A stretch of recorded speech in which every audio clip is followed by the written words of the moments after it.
Breaking news, President Trump just moments ago saying he has not been briefed on what Jeffrey Epstein's accomplice, Ghislaine Maxwell, told Deputy Attorney General Todd Blanche during those 2 days of discussions in which we're told she mentioned 100 names.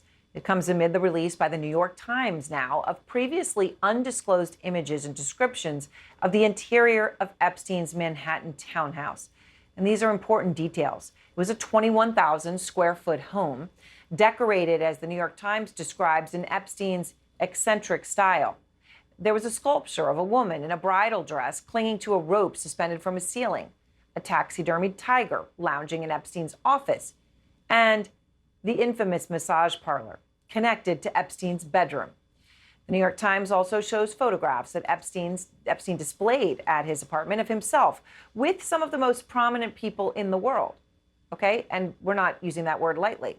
A photo from 2000 of Donald Trump with his then girlfriend Melania Knauss. Sure, that's one person. Bill Clinton and Epstein and another. Epstein with the Crown Prince of Saudi Arabia, Mohammed bin Salman. That picture also there, just to name a few. Out front now, Steve Eder, investigative reporter for the New York Times, who obtained these photographs. And Steve, it's incredible reporting. I mean, the famous people that Epstein had on display came from vastly different worlds, right? There was politics, entertainment, tech. I mentioned a few, but really only a few, because I know that there were others. When we talk about some of the most important people in the world that were photographed with him and shown in his apartment, who else?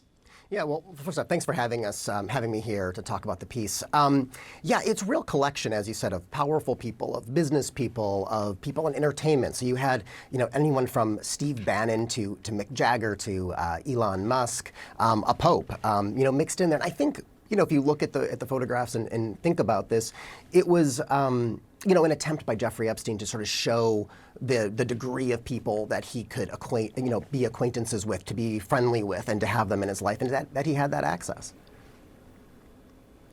Right, to show that access. Obviously, many of those pictures weren't taken actually in the townhouse itself, but they were displayed there, right? So the people would come through, would be awed by him and impressed by him.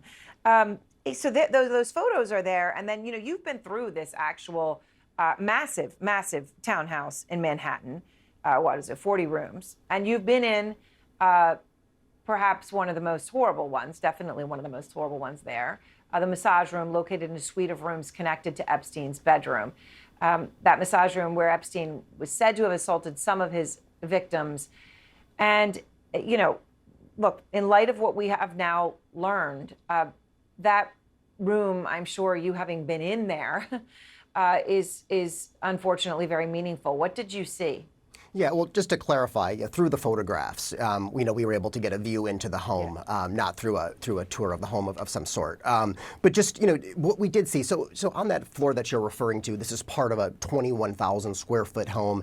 And, what we learned through this is, on the third floor, there was basically this like suite that included Epstein's bedroom. It included bathrooms, but there was also, the massage room. We found, through the photographs that there were multiple cameras that had been mounted in these adjoining rooms. Not necessarily that we could tell in the massage room itself, but the massage room, there were paintings of naked women. For example, a silver ball and chain were among the kinds of things that we could see that were visible. And just all of that, to think what happened in that actual room. And 40-room townhouse, I mean, it's a mansion. He renovated it fully, he redecorated it, and what you have described in your report, Steve, is an eccentric style. What stood out to you? Yeah, I mean, I think, in a word, creepy. I mean, I think that there are things that you would look around and you would see, like you mentioned at the top of this, the taxidermy tiger. For example, there was the sculpture of a woman wearing a bridal gown and clutching a rope in the central atrium of the home. Framed prosthetic eyeballs lining an entryway.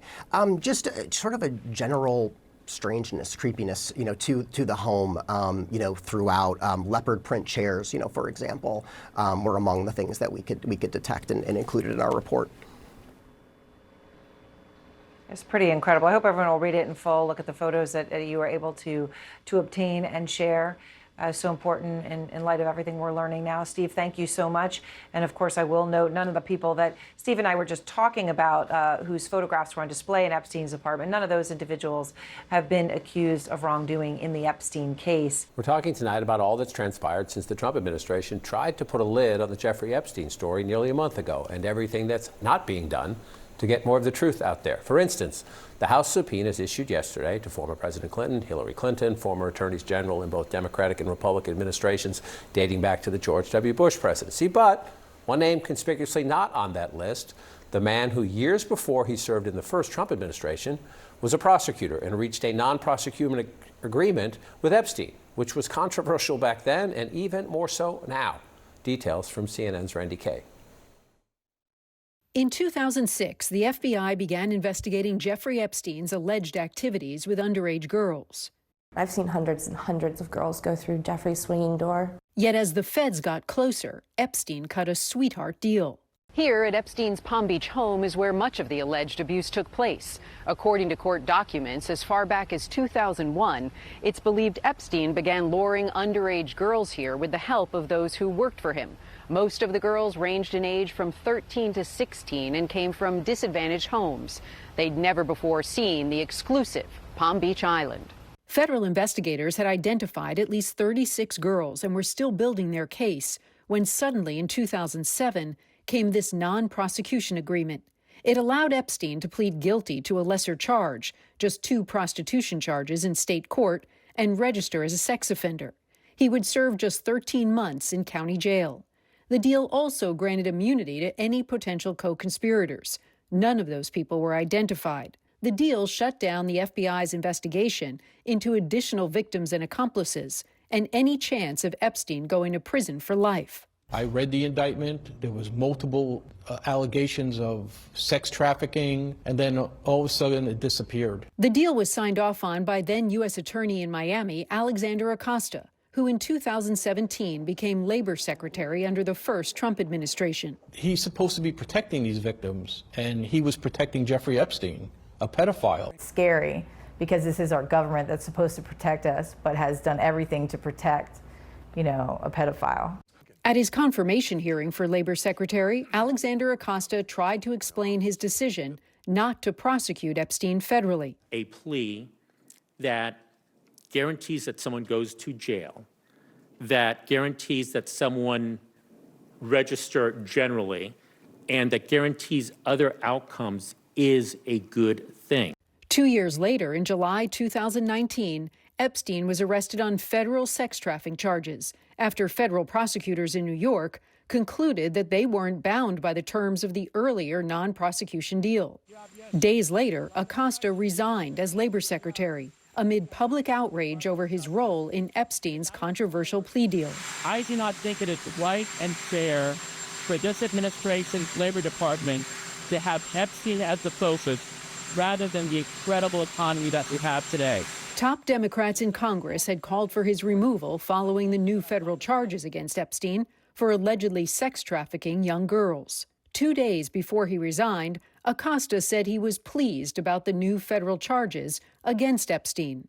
Epstein's actions absolutely deserve a stiffer sentence. About a month later, in August 2019, Epstein was found dead in his federal jail cell while awaiting trial. Randy Kaye, CNN, Palm Beach County, Florida.